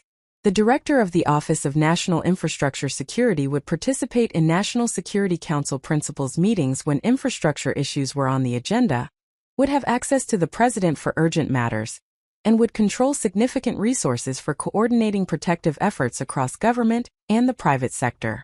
Reading this analysis helped me understand the magnitude of what I had accepted. This was not merely a promotion or a new job title. It was a position created because senior leaders believed that critical infrastructure faced threats serious enough to require dedicated White House-level coordination. The work would be consequential not just for my career but for national security, and for the daily lives of millions of Americans who depended on functioning infrastructure systems. But the article also made me realize something I had been avoiding since yesterday afternoon. I had been so focused on the shock of the appointment and on managing the immediate logistics that I had not seriously questioned whether I was ready for this level of responsibility. I had expertise in infrastructure policy, but did that translate into the ability to build and lead a national security office? I had coordinated with multiple agencies on specific projects, but could I actually command the authority necessary to drive action across the federal government? I had briefed senior officials, but could I advise the president effectively when critical decisions needed to be made under pressure? The doubt crept in like cold water, filling spaces I had not known existed. What if I had been selected not because I was genuinely the best candidate but because I was the safest choice, someone competent enough to be credible but not so prominent that my appointment would generate significant opposition? What if I was being set up to fail, placed in an impossible position with insufficient resources and expected to solve problems that were fundamentally intractable? What if my lack of operational leadership experience meant that I would struggle to build the office effectively, and would waste months on organizational growing pains while threats continued to evolve? I closed my laptop and walked to the kitchen where I stood at the sink drinking water and trying to calm the spiral of anxiety. This was imposter syndrome, I told myself. I had the qualifications. The President and the National Security Council had done their assessment and selected me. I needed to trust their judgment and focus on the work rather than questioning whether I deserved the opportunity. But another voice in my mind, quieter but more insistent, asked whether accepting the appointment had been the right decision not just professionally but personally. Marcus's words from earlier echoed through my thoughts. Everything is a choice. You chose to accept without discussing it with me. You chose your career over our partnership. I had assumed that career opportunities of this magnitude should always be accepted, that saying no would be foolish and wasteful. But Marcus was right that acceptance was a choice, and I had made it without fully considering the implications for the life we had built together. I had prioritized professional advancement over partnership, and I had done so automatically without recognizing that I was making a choice at all. The first light of dawn began to show through the kitchen window. I heard movement upstairs as Marcus woke and started his morning routine. I thought about going up to talk to him but decided to give him space. We were both exhausted and emotionally raw. Another conversation before we had time to process would likely make things worse rather than better. I made coffee and toast that I did not eat. I showered and dressed in another conservative suit. At 7:30, Special Agent Torres called to tell me that a vehicle would arrive in 15 minutes to take me to my new temporary office space. I gathered my laptop and materials and stood in the hallway waiting, listening to Marcus move around upstairs but not calling up to say goodbye. When the SUV arrived, I left without seeing him, closing the door quietly behind me. The temporary office space was located in an annex building near the Eisenhower Executive Office Building, within the White House complex but not in the West Wing itself. I was shown to a suite of rooms that would house the Office of National Infrastructure Security, until permanent space could be allocated. The suite included a main office for me, a conference room, and an open workspace area where staff would be positioned once they were assigned. The main office was surprisingly spacious with a large desk, multiple chairs for meetings, and windows that looked out over Pennsylvania Avenue. The desk was empty except for a secure laptop computer, 2 monitors, and a multi-line phone system. The walls were blank institutional beige. There were no photographs or personal items, no indication that anyone had ever worked here before. The space felt impersonal and slightly sterile, waiting to be inhabited and shaped by whoever occupied it. A woman knocked on the open door and introduced herself as Rachel Morrison, detailed to my office from the Department of Homeland Security to serve as my chief of staff. She was in her 40s with short gray hair and an air of competent efficiency. She explained that she had 20 years of experience in emergency management and critical infrastructure protection, and that she had been selected for this assignment because of her deep knowledge of how federal agencies coordinated on infrastructure issues. Rachel walked me through the immediate priorities. We needed to hire a core team of approximately 10 people within the next 2 weeks who would form the leadership of the office. We needed to establish relationships with stakeholders across 16 critical infrastructure sectors, many of whom were skeptical of additional federal coordination requirements. We needed to stand up operational processes for threat monitoring, information sharing, and incident response. We needed to brief key congressional committees on our mission and approach. And we needed to do all of this while I was simultaneously learning the classified threat picture and the political dynamics of working at the White House level. The list was overwhelming. I had managed projects and led working groups, but I had never built an organization from nothing. I had never been responsible for recruiting and hiring a full team. I had never navigated the political complexity of the White House, or the bureaucratic challenges of standing up a new office that would need cooperation from agencies that might see us as competition or interference. Rachel must have seen the concern on my face because she smiled slightly and said, "I know it seems like a lot, and it is. But you don't have to figure everything out today. We'll take it one step at a time, and you have people with experience who can help you. You were selected because you have the expertise and the judgment to do this work. Trust that." Her words were reassuring but also reminded me that I was now responsible not just for my own work product but for leading a team. People would be looking to me for direction and decision-making.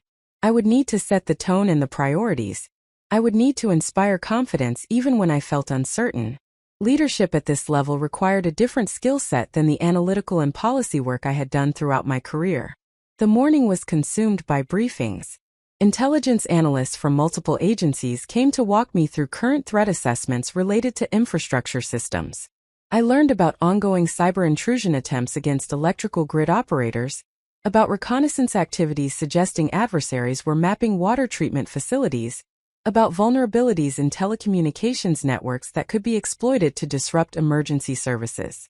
Each briefing added layers of complexity and urgency to the work ahead. During a break between meetings, I checked my phone and found a text message from my father. It was the first communication I had received from him since the birthday dinner 3 weeks ago. The message read, "I saw the news about your appointment. Congratulations. I'm proud of you. Can we talk?" I stared at the message for several minutes, feeling a complicated mix of emotions. Part of me wanted to hear my father's voice, to share this milestone with the parent who had shaped so much of my life and career. Part of me was angry that he had reached out now after weeks of silence, using my professional success as an excuse to reestablish contact without addressing the fundamental issues that had driven us apart. I did not respond to the message. I put my phone away and returned to the briefings. But my father's words stayed with me throughout the afternoon, nagging at the edges of my concentration. "I'm proud of you." When was the last time he had said those words? Had he said them after my testimony before Congress that had been cited as evidence of my qualifications? Had he said them when I published policy papers or received commendations from my agency? Or had he been so consumed with Vanessa and his new marriage that he had stopped paying attention to my career accomplishments? Around 4 in the afternoon, I had my first meeting with the National Security Advisor, Dr. Catherine Walsh.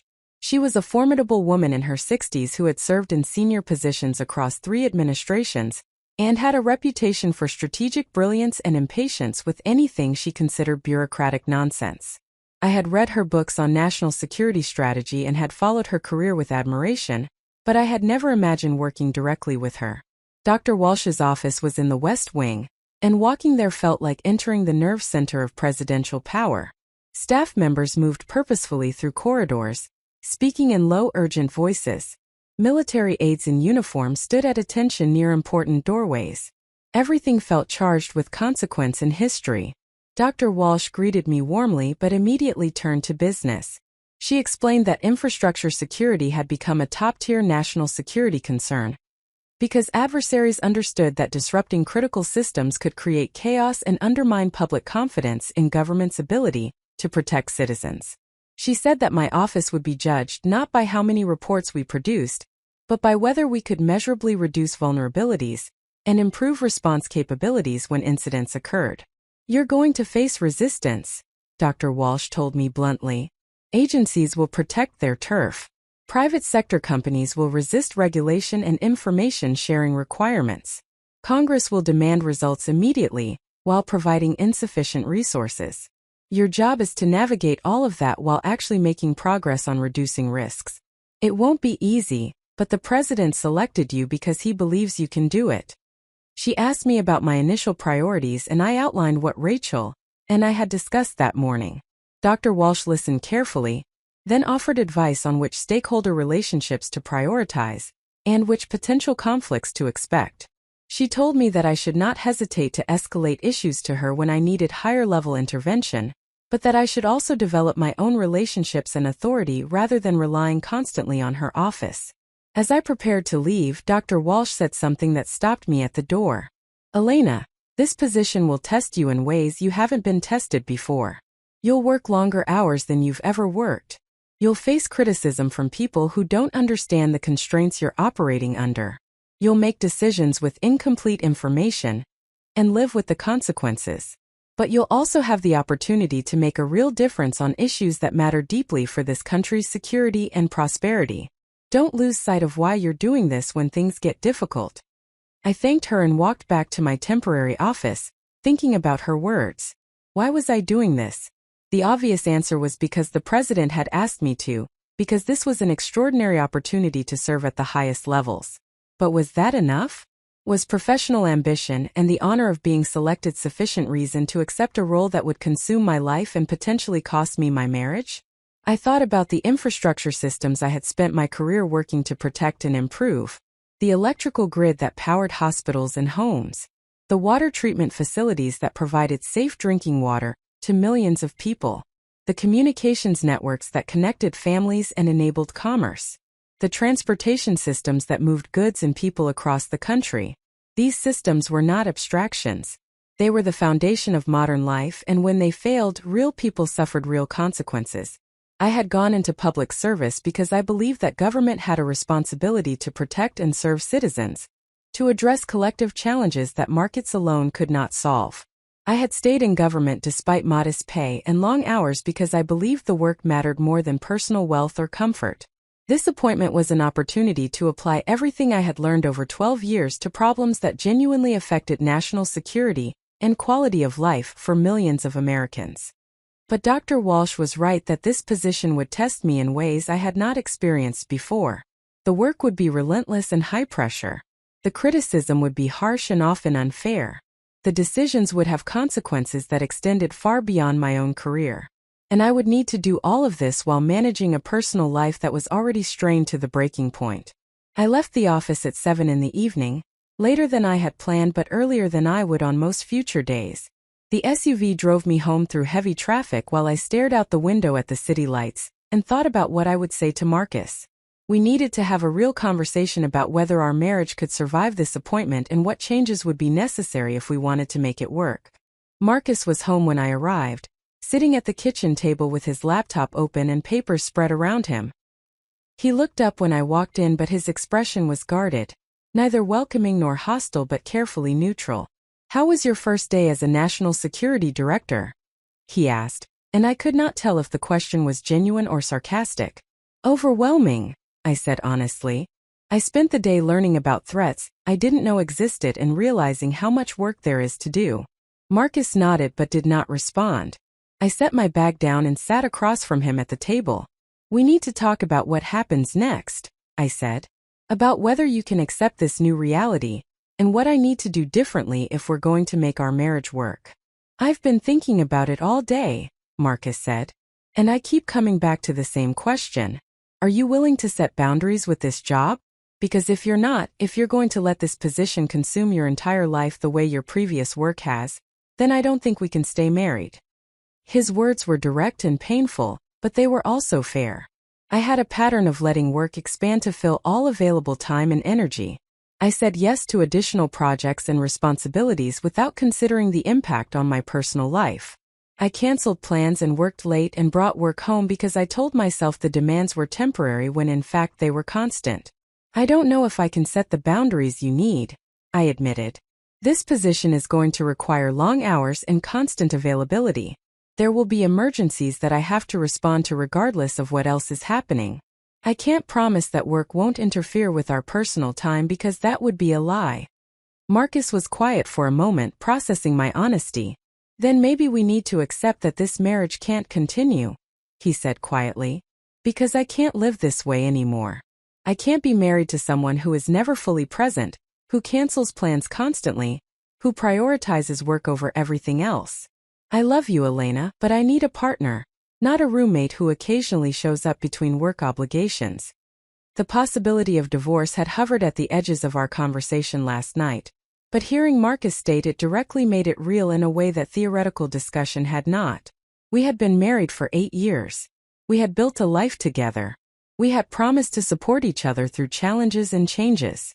And now we were sitting at our kitchen table discussing whether those promises could survive my career choices. "Is there any scenario where you could accept my taking this position?"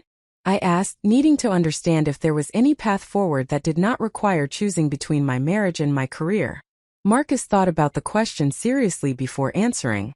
Maybe if you were willing to commit to real boundaries, saying no to some requests even when they're important, being present when we're together instead of constantly checking your phone, making our relationship a priority instead of an afterthought. But I don't know if you can actually do that, Elena. I don't know if you know how to be someone whose work doesn't consume everything. He was right that I did not know how to be that person. I had defined myself through my work for so long that separating my identity from my career felt impossible. The challenge of building the Office of National Infrastructure Security excited me precisely because it was so demanding, because it would require everything I had to give. The idea of approaching it with reservations or limitations felt like setting myself up for failure. But losing Marcus would be a different kind of failure, one that I would carry for the rest of my life. He was my partner, my friend, the person who knew me better than anyone except perhaps my mother who was gone. If I sacrificed my marriage for professional achievement, what would I have gained? A title and accomplishments that would matter to strangers while I went home alone to an empty house? I don't want to lose you, I said, and I meant it completely. But I also don't know if I can be the partner you need while doing this job. I don't know if anyone can do this work at the level required while maintaining a healthy marriage. Then maybe you need to decide what's more important to you, Marcus said. Because you can't have both. Not really. Not at the level you operate. I sat at the kitchen table long after Marcus went to bed, wrestling with the choice he had laid before me. My career or my marriage? Professional achievement or personal relationship? The work I believed mattered or the man I loved? The choice felt impossible and unfair, but it was also real. I could not do everything. I could not be everything. I had to choose what mattered most. Around midnight, I finally admitted to myself what I had known since Special Agent Torres first called me Madam in that conference room. I was going to choose the position, not because my career mattered more than Marcus, but because walking away from this appointment felt like betraying everything I had worked toward for my entire professional life. I had spent 12 years building expertise specifically for opportunities like this. I believed in the mission and in my ability to contribute meaningfully to protecting critical infrastructure. Declining the appointment would feel like failing not just professionally, but failing some fundamental obligation to use my abilities in service of something larger than myself. But accepting that I would choose the position meant accepting that my marriage would likely end. Marcus had been clear about what he needed, and I could not provide it while fully committing to this role. We would try for a while longer, both of us hoping that we could find some accommodation that allowed both the marriage and the career to survive. But we both knew, sitting at that kitchen table speaking painful truths, that the relationship would not survive the demands of my new position. I went upstairs and found Marcus asleep in our bed. I stood in the doorway watching him breathe, thinking about the 8 years we had shared and the future we would not have together. I thought about the children we had discussed but would never have. I thought about growing old with a partner and realized I would likely grow old alone, married to my work instead of to a person. Then I went to the guest room and lay down alone in the darkness, knowing that this was the point of no return. I had made my choice. Everything that came after would flow from this decision. I would build the Office of National Infrastructure Security. I would serve at the highest levels of government. I would make a difference on issues that mattered for national security. And I would do it without Marcus, without my father, without the personal connections that most people considered essential to a meaningful life. In the morning, I would go back to the office and continue building something important.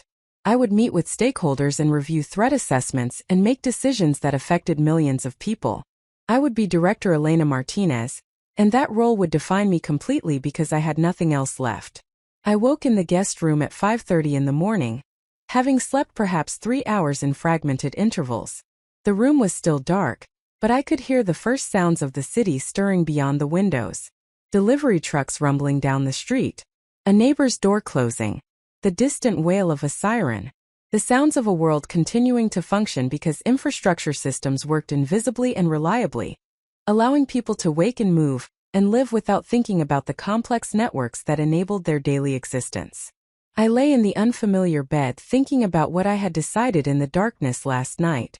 I would commit fully to the position. I would build the Office of National Infrastructure Security with everything I had.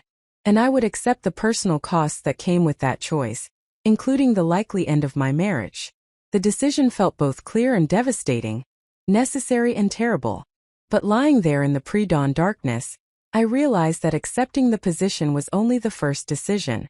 The second, more difficult decision was how I would approach the work itself. I could continue operating the way I always had, saying yes to every demand, working endless hours, allowing work to consume every available moment of time and energy. That approach had brought me professional success and personal isolation. It would allow me to excel in this new role, while ensuring that I remained alone and disconnected from anything outside of work. Or I could try something different. I could attempt to bring intentionality and boundaries to this position in ways I had never managed before. Not because Marcus had demanded it as a condition of staying married, but because I recognized that the way I had been working was ultimately unsustainable and self-destructive. I had been running on adrenaline and ambition for so long that I had forgotten there were other ways to approach professional life. The thought was simultaneously appealing and frightening. Could I actually lead a major national security office while maintaining some semblance of personal boundaries? Could I be effective in this role without sacrificing every other aspect of my life? Or was Marcus right that the demands of this position were fundamentally incompatible with any kind of balanced existence? I got up and dressed in the darkness, not wanting to wake Marcus by turning on lights or making noise. I went downstairs and made coffee, standing in the kitchen as light gradually filled the room. At 6:15 my secure phone rang. It was Rachel Morrison, my new chief of staff, calling to confirm our schedule for the day, and to alert me to an overnight development. There had been a significant cyber attack against a regional electrical grid operator in the southeast. The attack had been detected and contained before causing widespread outages, but it represented exactly the kind of threat that my office had been created to address. Rachel explained that the FBI and Department of Homeland Security were leading the investigation into the attack, but that my office would need to coordinate the federal response and ensure that other grid operators were alerted to the tactics being used. She suggested that we schedule an emergency briefing for 9 o'clock and that I should plan to brief Dr. Walsh, the National Security Advisor, by noon on what we knew and what actions were being taken. This was my first real test. An actual incident requiring immediate coordination and response. I could feel the adrenaline surge that came with crisis response, the familiar focus that narrowed the world to the problem at hand and the actions needed to address it. This was what I was good at, what I had trained for. I told Rachel I would be at the office within the hour, and that she should pull together the relevant personnel for the briefing. As I gathered my materials and prepared to leave, Marcus came downstairs. He was dressed for work, his hair still wet from the shower, and he looked as tired as I felt. We stood in the kitchen together, and for a moment neither of us spoke. Then Marcus said, "There's been an attack, hasn't there? I can see it in your face." "A cyber attack against an electrical grid operator," I confirmed. "They contained it, but I need to go coordinate the response." Marcus nodded slowly. "This is what your life will be like now. Constant crises requiring immediate response. No predictable schedule. No ability to make plans because something will always come up." "Yes," I said, not trying to minimize or defend. "This is what the work requires." "I know," Marcus said quietly. "And I know you need to go. But Elena, before you leave, I want to say something. I've been thinking all night about what we talked about whether our marriage can survive this appointment. And I've realized that the real question isn't whether the job is compatible with marriage. The question is whether you want it to be." I started to protest that of course I wanted our marriage to survive, but Marcus held up his hand. "Let me finish. You've spent our entire marriage prioritizing work. Not because the work forced you to, but because that's what you chose to do. You could have set boundaries. You could have said no to some projects. You could have left the office at reasonable hours most days. But you didn't because your identity is completely wrapped up in your work and you don't know how to be anyone other than the person who is always working." His words were painful because they were accurate. I had defined myself through my career since graduate school, measuring my worth by my professional accomplishments and my capacity to handle demanding workloads. Being the person who could handle anything, who never said no, who always delivered had become central to how I saw myself. Stepping back from that identity felt like losing myself. "This appointment is your chance to decide who you want to be," Marcus continued. "You can be the director who works 100 hours a week, has no personal life and burns out in a few years. Or you can be the director who leads effectively, while maintaining some boundaries and connections outside of work. Both are choices. The job doesn't determine which one you become. You do. I wanted to argue that he did not understand the demands of national security work, that critical infrastructure protection could not operate on a 9-to-5 schedule, that threats and crises did not respect personal boundaries. But I also knew that other senior officials managed to maintain marriages and personal lives despite demanding positions. I knew that sustainable leadership required more than endless work hours. I knew that Marcus was offering me a truth that I needed to hear, even if I did not want to accept it. I don't know how to be that person, I admitted. I don't know how to do this work without giving it everything. Then maybe it's time to learn, Marcus said. Not for me. Not to save our marriage. But for yourself, because the path you're on leads to a lonely place where nothing matters except work, and you don't know how to be human anymore. He kissed my forehead and walked past me toward the door.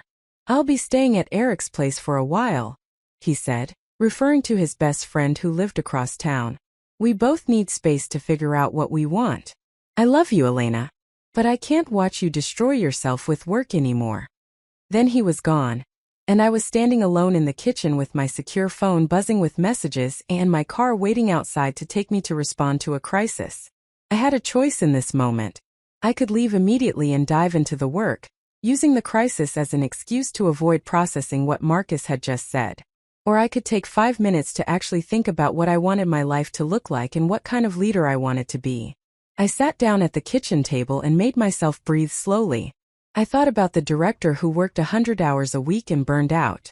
I thought about Dr. Walsh's words yesterday about this position testing me in ways I had not been tested before.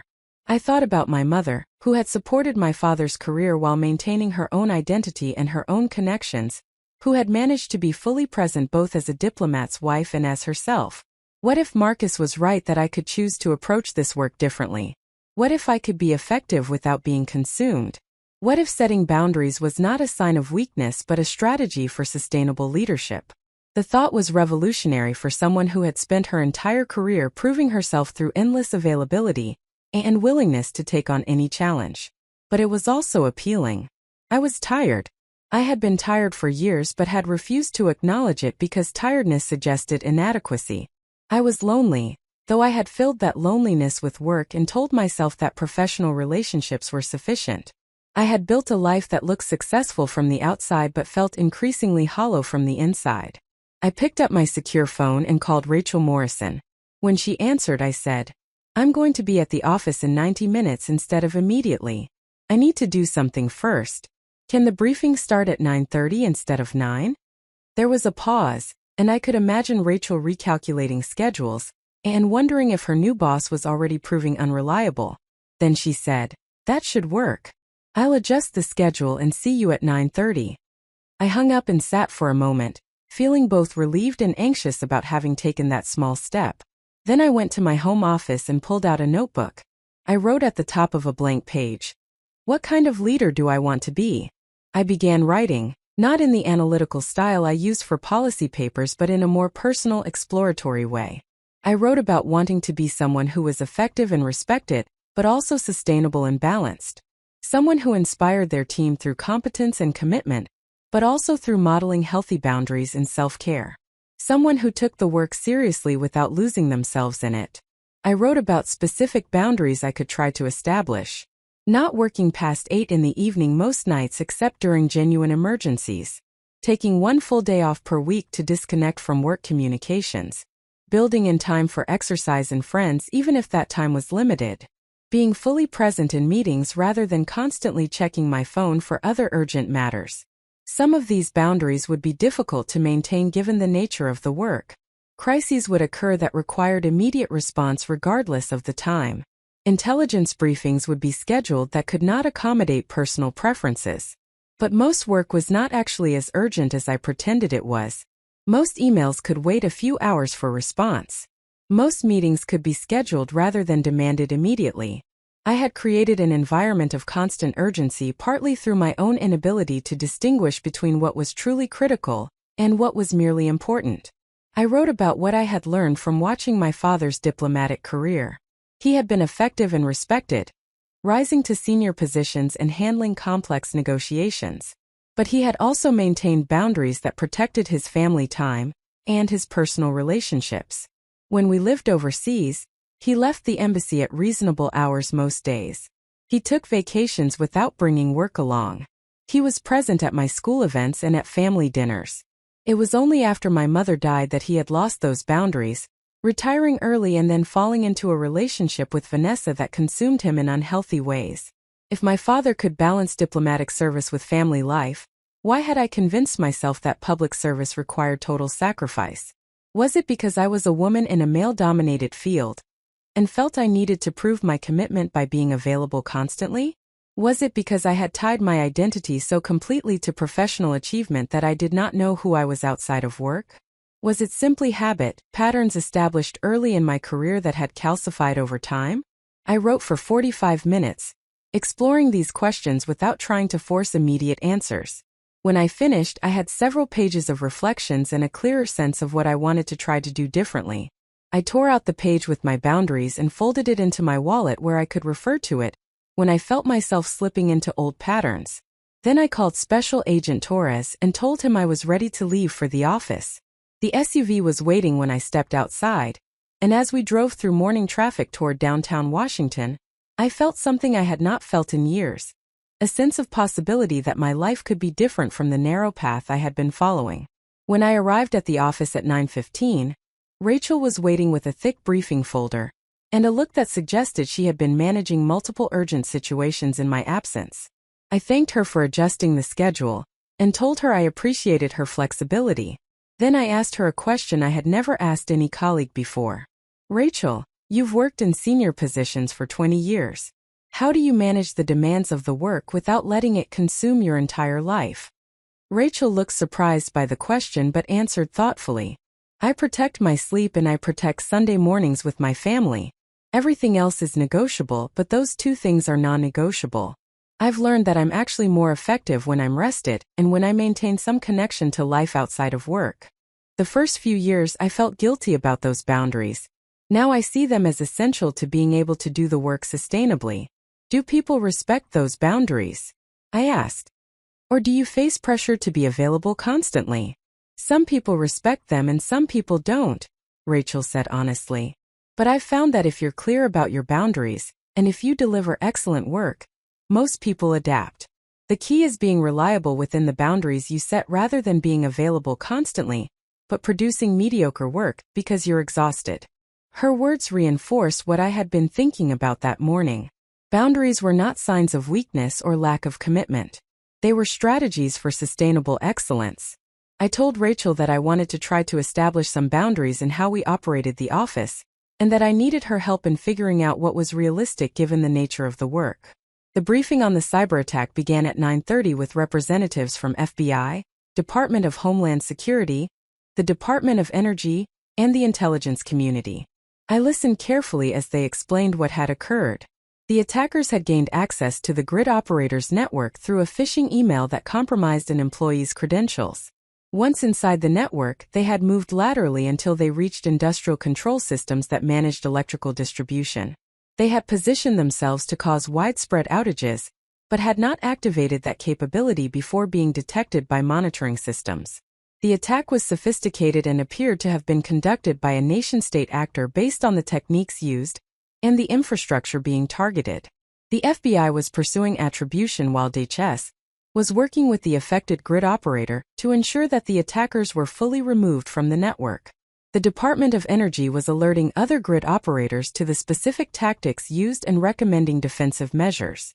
I asked questions about the timeline of the attack, the vulnerabilities that had been exploited, and the coordination between agencies.